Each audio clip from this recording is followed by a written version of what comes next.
Hello friends, Hindustan law academy पर आप सभी का स्वागत है। मैं आमोद पाल। आज शुरुआत करते हैं भारतीय संविधान। आइए हम लोग देखते हैं कि संविधान क्या है। यानी भारतीय संविधान। संविधान जो है विधियों का समुच्चय या संग्रह है। संविधान क्या है? विधियों का समुच्चय या संग्रह है जिससे देश की व्यवस्था को संचालित किया जाता है। संविधान संविधान संविधान क्या है? संविधान विधियों का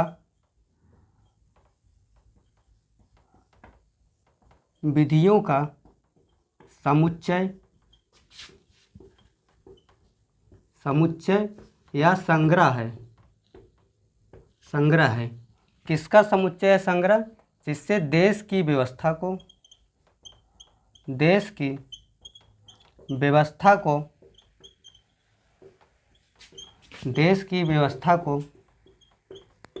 संचालित किया जाता है।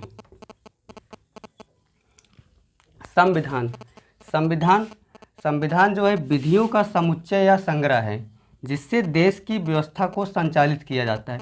यानी हमारे संविधान की परिभाषा हुई किसी भी देश की व्यवस्था को संचालित करने की विधियों का समुच्चय या संग्रह ही संविधान है।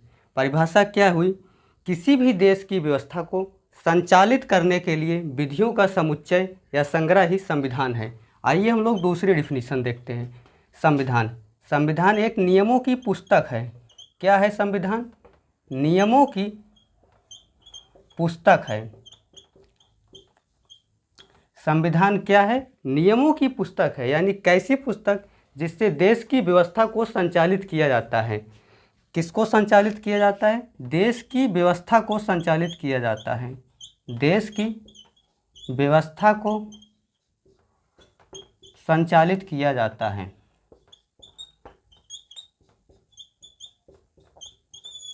हम लोगों ने क्या देखा? संविधान क्या है? विधियों का समुच्चय या संग्रह है जिससे देश की व्यवस्था को संचालित किया जाता है। इसकी परिभाषा हुई देश की व्यवस्था को संचालित करने के लिए विधियों का समुच्चय या संग्रह ही संविधान है। और दूसरी डेफिनेशन है किसी भी देश की व्यवस्था को संचालित करने के लिए नियमों की पुस्तक को ही संविधान कहते हैं। हम लोगों ने देख लिया संविधान क्या है। आइए हम लोग देखते हैं उसके बाद संविधान के प्रकार।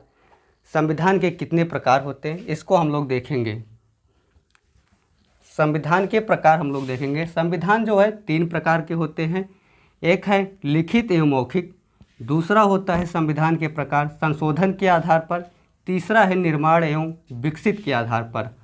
हम लोग देखेंगे संविधान के प्रकार। क्या हम लोग देखेंगे? संविधान के प्रकार। संविधान कितने प्रकार का होता है? 3 प्रकार का। पहला प्रकार है लिखित या अलिखित, इसे मौखिक कहते हैं। दूसरा है संशोधन के आधार पर।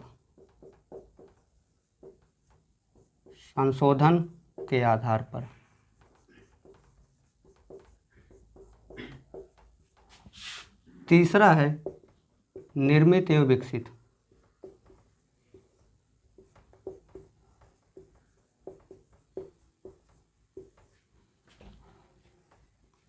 हम लोग क्या देखेंगे? संविधान के प्रकार। संविधान के कितने प्रकार होते हैं? 3 प्रकार होते हैं। पहला है लिखित या अलिखित प्रकार के, दूसरा है संशोधन के आधार पर, तीसरा है निर्मित एवं विकसित के आधार पर। आइए हम लोग देखते हैं कि लिखित या अलिखित संविधान क्या होता है। लिखित का संविधान होता है जिसके लिखित साक्ष्य उपलब्ध हों उसे हम लिखित संविधान कहते हैं। अलिखित या मौखिक संविधान जिसके लिखित साक्ष्य न उपलब्ध हों उसे हम मौखिक संविधान कहते हैं। दूसरा है संशोधन के आधार पर। संविधान संशोधन के आधार पर इसमें भी हम लोग पढ़ते हैं 2 प्रकार के होते हैं। और निर्मित और विकसित देखेंगे हम लोग सबसे लास्ट में। आइए हम लोग देखते हैं कि लिखित संविधान किसका है, किस देश का है। लिखित संविधान यानी संविधान के एक प्रतिपादक थे सर हेनरी मेन।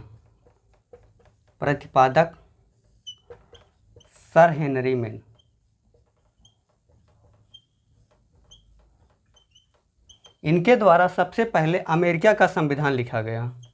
अमेरिका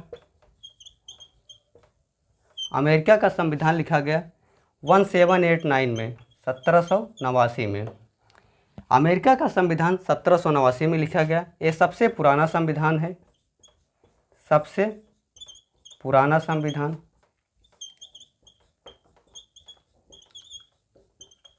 सबसे पुराना संविधान और ये सबसे छोटा संविधान है, सबसे छोटा संविधान। इसमें केवल 7 अनुच्छेद हैं। कितने अनुच्छेद हैं? 7 अनुच्छेद।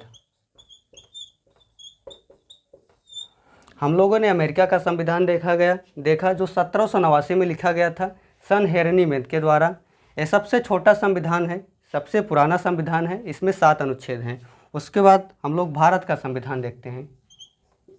भारत का संविधान, भारत का संविधान जो है सबसे बड़ा संविधान है, सबसे बड़ा संविधान। इसमें 395 अनुच्छेद हैं। कितने अनुच्छेद? 395। हम लोगों ने भारत का संविधान देखा। भारत का संविधान सबसे बड़ा संविधान है जिसमें 395 अनुच्छेद हैं। उसके बाद लिखित में एक नेपाल का संविधान है। नेपाल तो सबसे नवीनतम संविधान है। कैसा है? सबसे नवीनतम। इसे 2015 में लिखा गया था। हम लोगों में लिखित संविधान देखा। लिखित संविधान प्रतिपादक सन हेनरी मेड द्वारा। अमेरिका का संविधान सबसे पहले लिखा गया 1789 में। यह सबसे पुराना संविधान है, सबसे छोटा संविधान है। इसमें 7 अनुच्छेद हैं। फिर भारत का संविधान सबसे बड़ा संविधान है, 395 अनुच्छेद हैं। उसके बाद हम लोगों ने देखा नेपाल का संविधान सबसे नवीनतम संविधान है। इसे 2015 में लिखा गया। अलिखित संविधान मौखिक यानी जिसके लिखित साक्ष्य न उपलब्ध हो, जैसे ब्रिटेन का संविधान हो गया। उसके बाद आइए हम लोग देखेंगे संशोधन के आधार पर कितने प्रकार का होता है। संशोधन के आधार पर संविधान 2 प्रकार का होता है।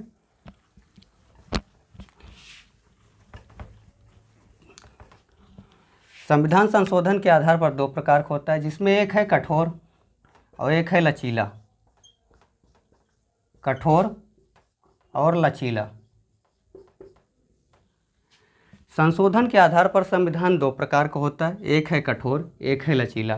कठोर संविधान हुआ है जिसमें संशोधन करने के लिए विशेष बहुमत की आवश्यकता होती है, उसे हम कठोर संविधान कहते हैं।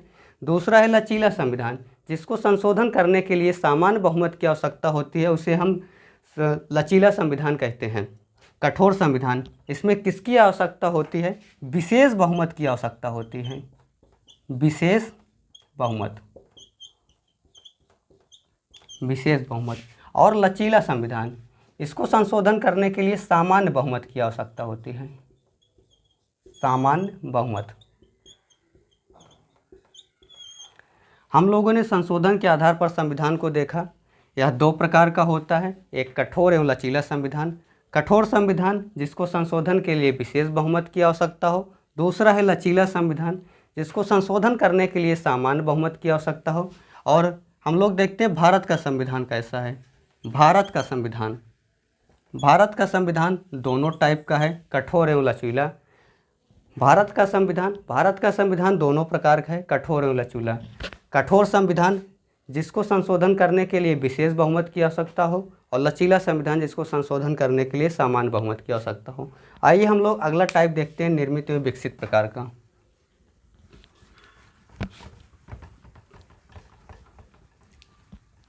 निर्मित एवं विकसित में निर्मित संविधान एवं विकसित।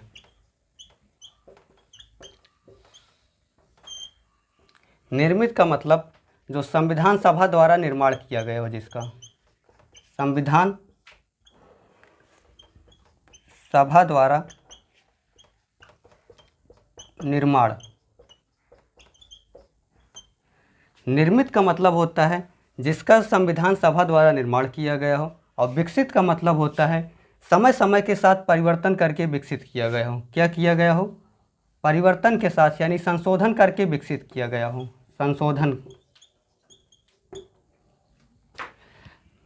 हम लोग तीसरा टाइप का संविधान देख रहे हैं, निर्मित एवं विकसित। निर्मित का मतलब होता है संविधान सभा द्वारा निर्माण किया गया हो। विकसित विकसित विकसित का मतलब जो समय समय के साथ परिवर्तन होते हैं उसमें हम संशोधन करके उस संविधान का विकास किया गया हो। हम लोग देखते हैं भारत का संविधान कैसा है। भारत का संविधान भारत का संविधान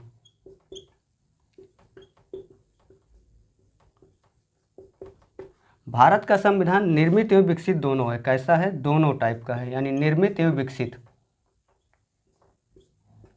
निर्मित और विकसित। निर्मित एवं विकसित क्योंकि भारत का संविधान संविधान सभा द्वारा निर्माण किया गया था, जिसकी पहली बैठक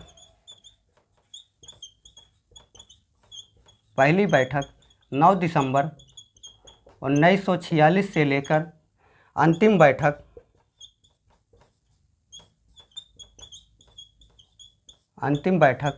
24 जनवरी 1950। भारत का संविधान निर्मित एवं विकसित दोनों टाइप का है। निर्मित में जो कि भारत का संविधान संविधान सभा द्वारा निर्माण किया गया, जिसकी पहली बैठक 9 दिसंबर 1946 से लेकर अंतिम बैठक 24 जनवरी 1950 तक औपचारिक निर्माण किया गया था। और विकसित में आज लगभग 72 वर्षों में हमारे संविधान सभा में 105 संशोधन करके इसको विकसित किया गया, यानी समय समय के साथ 105 संशोधन हमारे भारतीय संविधान में हो चुके हैं।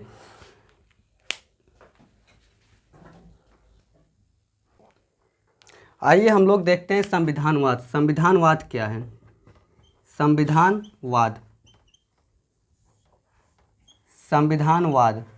संविधानवाद में 3 चीज़ें होती हैं। संविधानवाद में कितनी चीज़ें हैं? 3 चीज़। सीमित सरकार, तानाशाही और निरंकुशता न हो और लोगों की इच्छाओं पर कार्य हो। संविधानवाद क्या है? संविधानवाद में 3 चीज़ें हैं। कितनी चीज़ें? 3 चीज़ें। एक सीमित सरकार हो। कैसी सरकार हो? सीमित सरकार। दूसरा है निरंकुशता व तानाशाही का अभाव हो।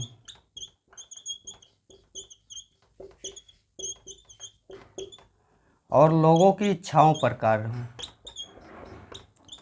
लोगों की इच्छाओं पर कार्य हो।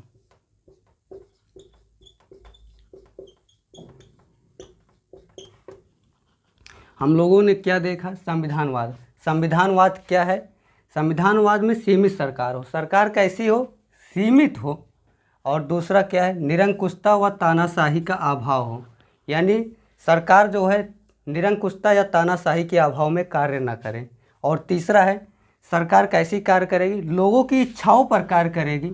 इसे ही हम संविधानवाद कहते हैं। संविधानवाद में 3 चीज़ें हैं। सीमित सरकार, निरंकुशता व तानाशाही का अभाव हो, लोगों की इच्छाओं पर कार्य हो। यही है संविधानवाद। उसके बाद आइए हम लोग देखते हैं संप्रभुता। संप्रभुता क्या है, इसको हम लोग देखेंगे।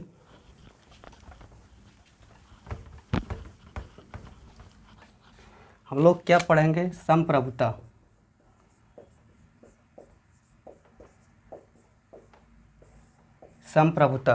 संप्रभुता का मतलब होता है कि हमें क्या करना है, इसका निर्णय हम स्वयं लेंगे।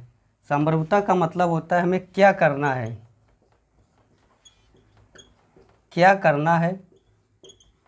इसका निर्णय स्वयं करें।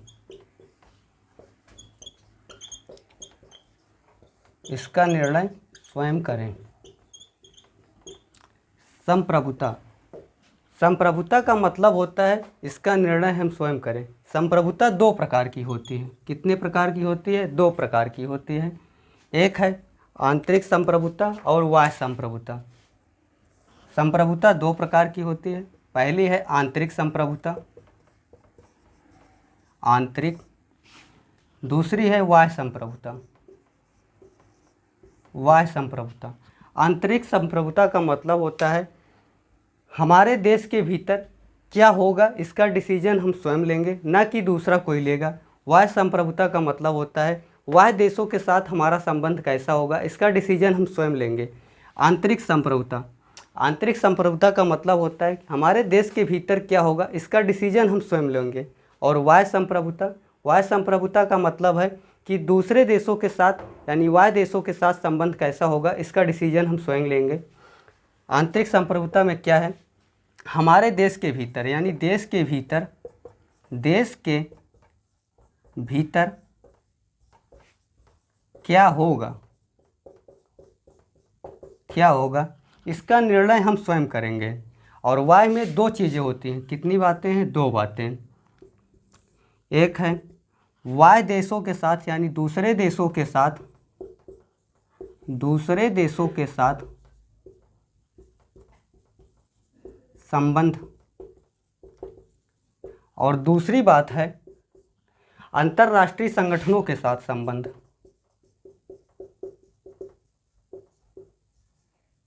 अंतर्राष्ट्रीय संगठनों के साथ संबंध।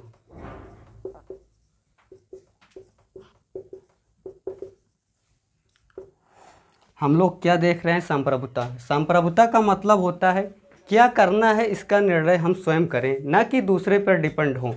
संप्रभुता दो प्रकार की होती है, आंतरिक संप्रभुता और बाह्य संप्रभुता। आंतरिक संप्रभुता और बाह्य संप्रभुता। आंतरिक संप्रभुता का मतलब होता है कि हमारे देश के भीतर क्या होगा इसका निर्णय हम स्वयं करेंगे, ना कि कोई दूसरा करेगा। जैसे हमारे यूपी में कोई विवाद हुआ था, इसका निर्णय हम लोग स्वयं करेंगे, ना कि पाकिस्तान और अमेरिका आके करेगा हमारे देश के मामले में। जैसे हमारे यहाँ कृषि कानून बिल चल रहा था, इसका निर्णय हमें स्वयं करना था, ना कि हम अमेरिका और अदर देशों से डिसीजन लें। और दूसरा है बाह्य संप्रभुता, यानी दूसरे देशों के साथ हमारा संबंध कैसा होगा इसका निर्णय भी हमें स्वयं करना है, ना कि दूसरे देश को। इसमें दो चीज़ें हैं, जैसे दूसरे देशों के साथ संबंध यानी हमारा दूसरे देश के साथ संबंध कैसा होगा इसका निर्णय हम स्वयं करेंगे, ना कि अदर कंट्री करेंगी। जैसे हमें पाकिस्तान से कैसे निर्णय रखना है इसको हमें स्वयं सोचना है, ना कि हम ये डिसाइड अमेरिका और रूस करेगा। और दूसरा है अंतर्राष्ट्रीय संगठनों के साथ संबंध। अंतर्राष्ट्रीय संगठनों के साथ संबंध यानी जो अंतर्राष्ट्रीय संगठन है उसमें हमें शामिल होना है कि नहीं होना है कि इसका निर्णय हम स्वयं करेंगे।